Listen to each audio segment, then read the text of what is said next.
Shalom, salam, peace be unto you. Welcome to the Septuagint versus the Masoretic. This is the book of Joshua, the biggest differences summary video. Never done this before, doing a summary video on a full book, but we'll try see how this goes. Depending on how many views this gets and the feedback I receive, we'll continue to do these moving forward. I decided to do this video because this book is still fresh in my mind, and I thought if I allowed it to too much time to elapse between wrapping up this book and Judges, I might just may not be as fresh in my mind. I won't be able to speak on this as well as I could now. So we're going to just cover the biggest differences only, ones that matter, that people really want to find out when they want to see if there's really a big difference between the Septuagint and the Masoretic. Is it worth investigating these differences, and is there even a big difference that it would matter in respect to my faith, or not even faith, but just in an educational way? So let's look into this. So Joshua chapter 2, we have a huge difference. I called it a jaw-dropping difference because it relates to the spies that came, that hid in the prostitute's house. I believe that's Rahab. So the difference is she had expressed to the men of her country that the men did not just come to her, they didn't just visit her, they came into me, meaning they had sexual intercourse with me. That's what she said, according to the Septuagint. That makes a lot more sense, because why would a couple spies just visit you and then leave? You're a prostitute. Of course they would go there not just to talk with you, to have sex with you. That is an account that her fellow countrymen would believe. So a lot of people, Christians, Jews, whatever your belief is, but a lot of Bible scholars, or just people who like to read the Bible, would want to separate lewdness or sexuality, or sex and violence are so taboo. But if you're going to be really honest about sex and violence, the scriptures are full of sex and violence. It's based in reality. These are historical accounts of actual events. So it's just more, not just believable, the narrative makes more sense as to why the men visited. And I'm not saying that they had sex with her, but she's using that excuse to increase the believability of these men visiting her for sexual purposes, and that now they're gone. Why would they stay after having sex with her? Doesn't make sense. That's men who use a prostitute that employ their services will abandon them, or just abandon the area so as to not get caught, because it's a shame, even back then. Okay, so we're going to move on to just look for the big differences. Again, I'm focusing on the really big BD, big differences, massive differences. But that's not only the first one, but it might be the biggest in the whole book. It might. So let's keep scanning here. This is Joshua 5 now. Okay, why did I say there's a big difference? Okay. These are people who are uncircumcised. So it seems the difference were people who came out circumcised versus people who... okay. I'm not sure why that is a difference, but just look at the video for chapter 5. Okay, here I describe what that is, or I get into more details here. I should say the chapter gets into more details. Most of the fighting men that came out of the land of Egypt were uncircumcised, and they disobeyed commands. Versus all the people that were men of war were consumed because they obeyed not.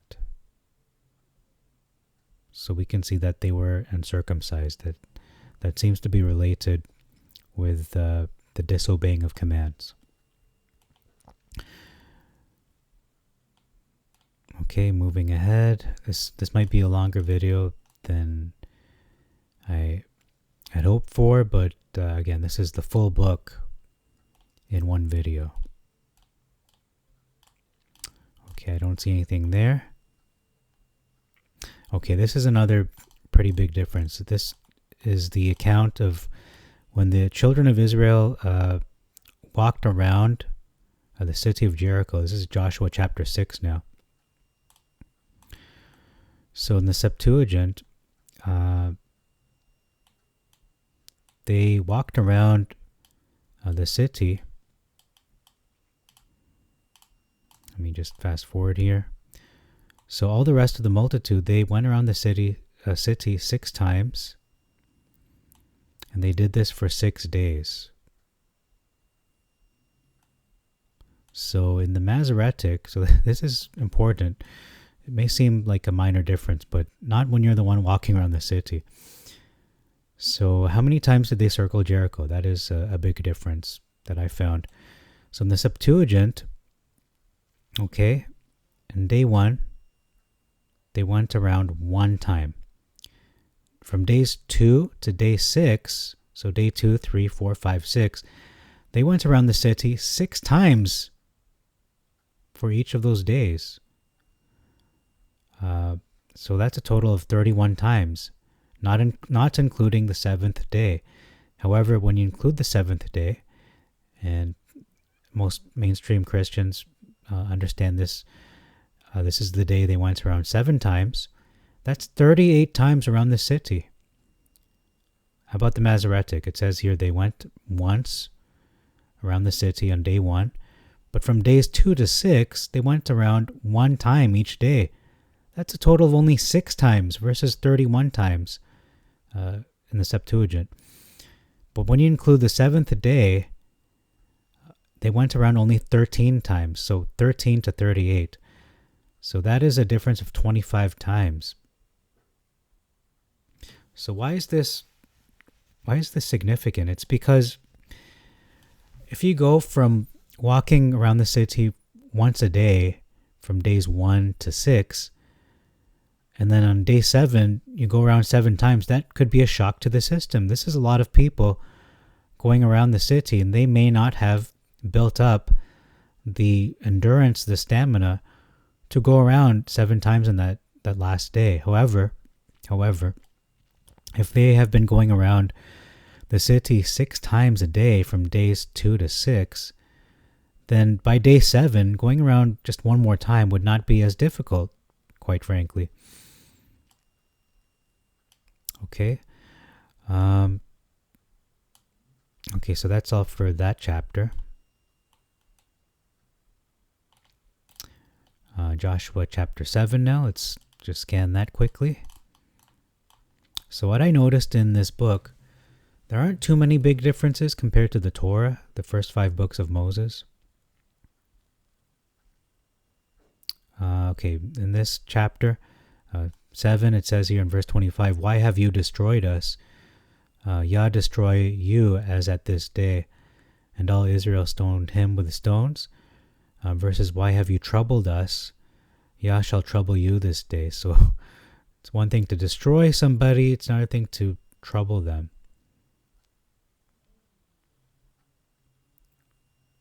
And this is the account of Achor being killed. In the Septuagint, it's only him being killed, whereas in the Masoretic, all of them that belong to Achor were killed. So although one person is accountable for his own actions, in the Septuagint, it seems it's not just that one person that committed the crime, it's everyone that's related to him, whether it's family, servants, animals, whatever belongs to him, whatever is linked to him, dies. So that doesn't seem fair, and well, that's just how the Masoretic describes it, that account. And well, God isn't that fair then in the Masoretic, to be frank, if we're going to go by that translation. Because doesn't it say in the scriptures that he who sins, that person will die. So the son will not die for the sins of the father. Okay, so that's Joshua 7 and 8, so 9. Again, I'm just looking for the massive differences. And I did not do this ahead of time because I knew this would take a long time to go over.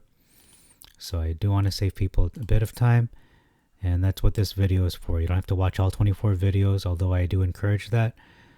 But this is for people who don't have the time to watch all 24 chapter videos. So this is another big difference.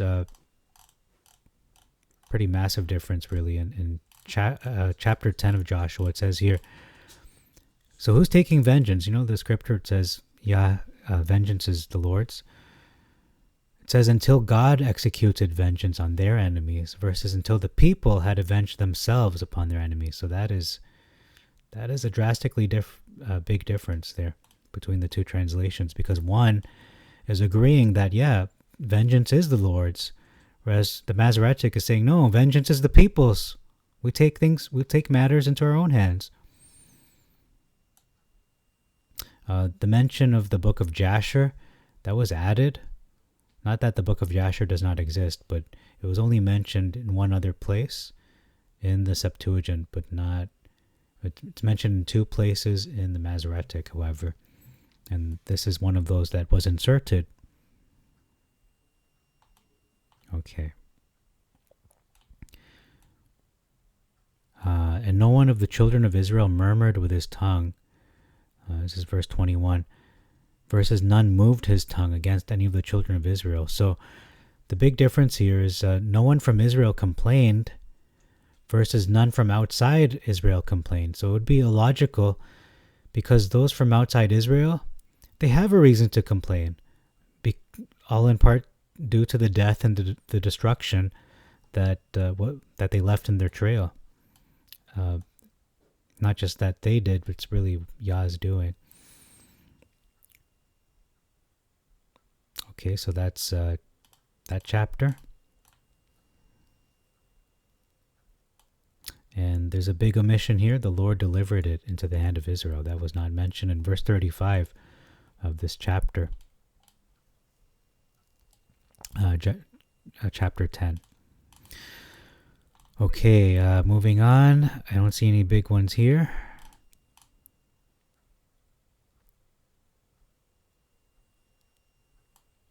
Well, big ones that are worth mentioning.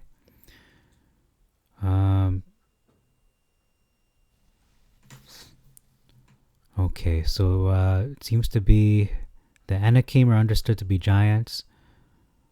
Okay, from all the race of Israel.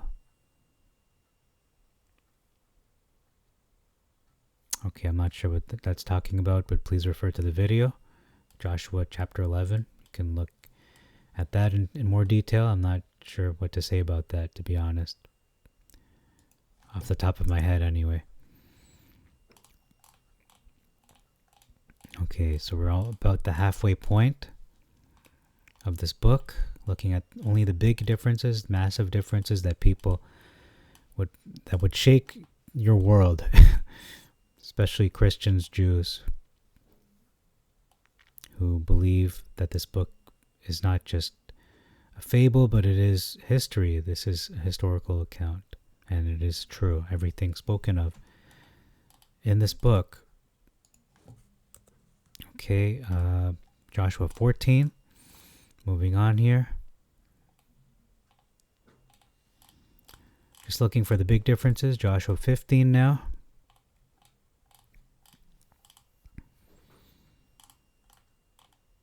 lot of different names. This is Joshua 16.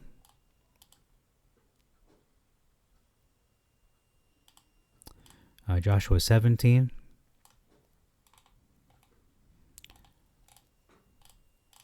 I apologize if I missed the big differences or a massive difference, but I trust you can read along here and you can pause the video and read it for yourself. But this is all my notes for this book that took many hours to go through very diligently, line by line, word for word, to see any significant to big differences, to major differences. Okay, this one is a big difference. It's an omission. The children of Dan did not drive out the Amorite who afflicted them in the mountain. The Amorite would not let them come down into the valley, but they forcibly took from them the border of their portion. Okay, so the land was acquired via warfare versus the land was acquired peacefully. No mention of war. Okay, Joshua 10 now. I should say 20. They say 10. 21 now. As you can see, there doesn't seem to be many major differences if we're looking for cataclysmic differences. Here's a big difference, an omission regarding the what Joshua did. They gave him, Joshua, the city which he asked. They gave him Thamnah Sachar and Mount Ephraim. He built the city and he dwelt in it. He also took knives of stone with which he circumcised the children of Israel that were born in the desert by the way, and he put them in Thamnah Sachar. I think he's talking about this is referring to the knives of stone, not the foreskin. Joshua 22 now.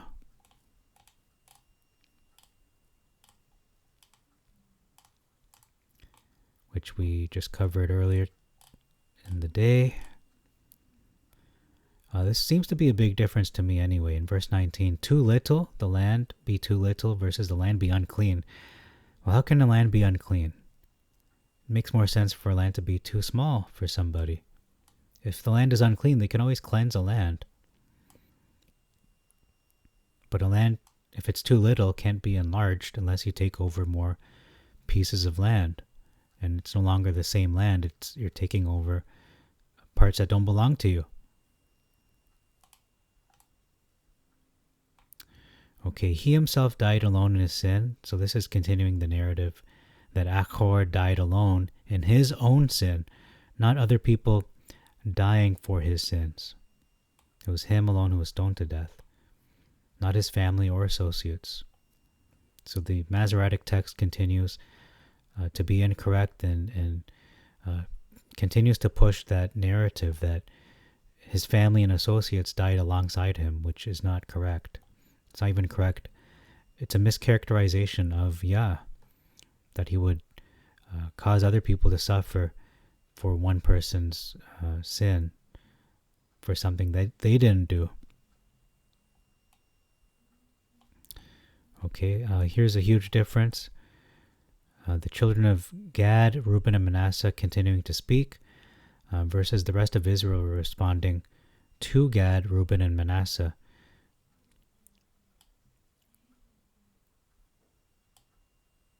So we, the children of Gad, Reuben, and Manasseh are divided by geography, by Jordan.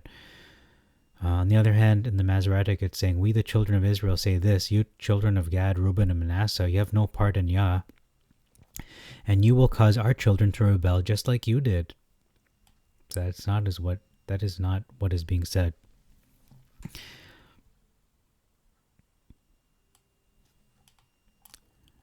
Okay, I think that's all for that chapter. So this is getting close to the end of this book now. Continuous difference throughout this book is where you see the words expel or cast out. They're actually destroyed. They're not expelled or cast out. They're not simply expelled. They are killed off. They are, I guess you could say, genocided. They have been eliminated, exterminated.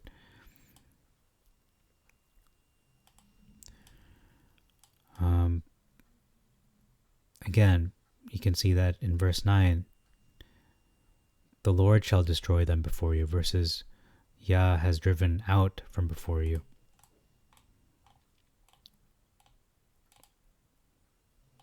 Okay, in the last chapter, the big difference here, started off with a pretty big difference, pretty massive difference in regards to Rahab, the lady who lived on the wall of Jericho. And now this book ends with a pretty big difference. In my opinion, this is a huge difference. It's a massive difference, because I believe this is a messianic verse in verse 27. It's talking about this rock heard all the words that have been spoken to it, not just to us being the children of Israel. Let me just read the full verse. He has spoken to you this day, and this stone shall be among you for a witness in the last days, whenever you shall deal falsely with the Lord my God. So one thing I did not mention in my video for this chapter, Joshua 24, is not only is this a massive difference that these words were heard by the stone and spoken not just to the people, but also spoken to the stone, because again, the stone is a witness, but this stone will be a witness in the last days, which seems to be an eschatological statement. It's going to be a witness against them or for them in that time period, the last days, which seems to be an alluding to the day of the Lord, when all Israel will be in Jacob's trouble and waiting for a Savior, and that Savior will be Yeshua, coming down the second time to save them, and they will recognize he is their Elohim, that was the one who rescued them out of Egypt. It shall be therefore a witness unto you. This is the Masoretic. It shall be therefore a witness to you, lest you deny your Elohim. So you can see, not only is the stone not just, these words are not meant for the stone in the Masoretic, but it won't even be witness against them in the last days. With them, I should say witness for them, to support them, or witness against them. I can't really say, but this end times reference in the last days has just been completely just removed, erased from the record. So that's all. Those are the huge differences, the massive differences I noticed in this book. And then you have this big chunk of text that was omitted as well. You can read that on your own time.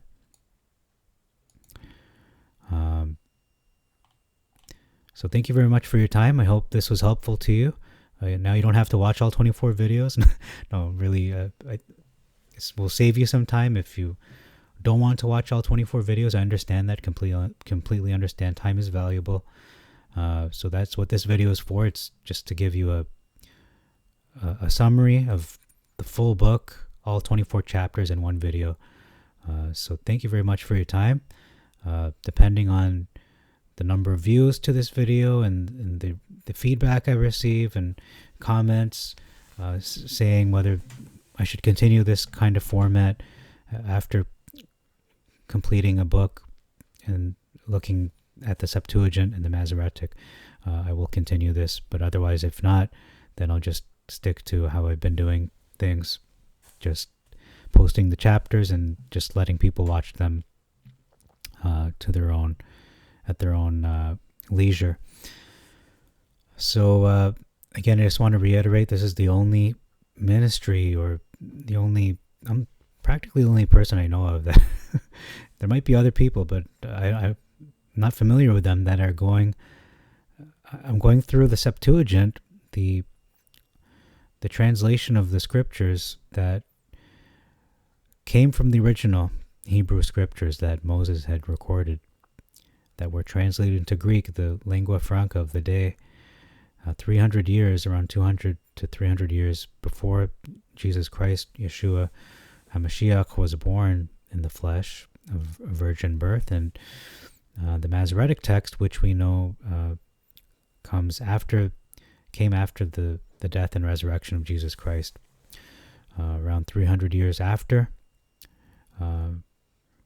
Actually, shortly after, I would say maybe 70, 80 years after, but was in different forms until it was finally completed in the form we have it today, about 1,000 years later. So it took a long time for it to be fully developed, and it was only developed, in my opinion, because many Jews were converting to believe that Yeshua was indeed their Jewish Messiah. So that's all I have to say about this book and what I'm doing in this channel.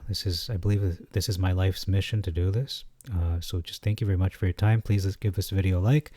If you want more summary type videos moving forward, and if you have not subscribed to the channel yet, please do. And if you have, thank you very much for your support. Until next time, ladies and gentlemen, shalom, shalom, salam, peace be unto you, and Maranatha.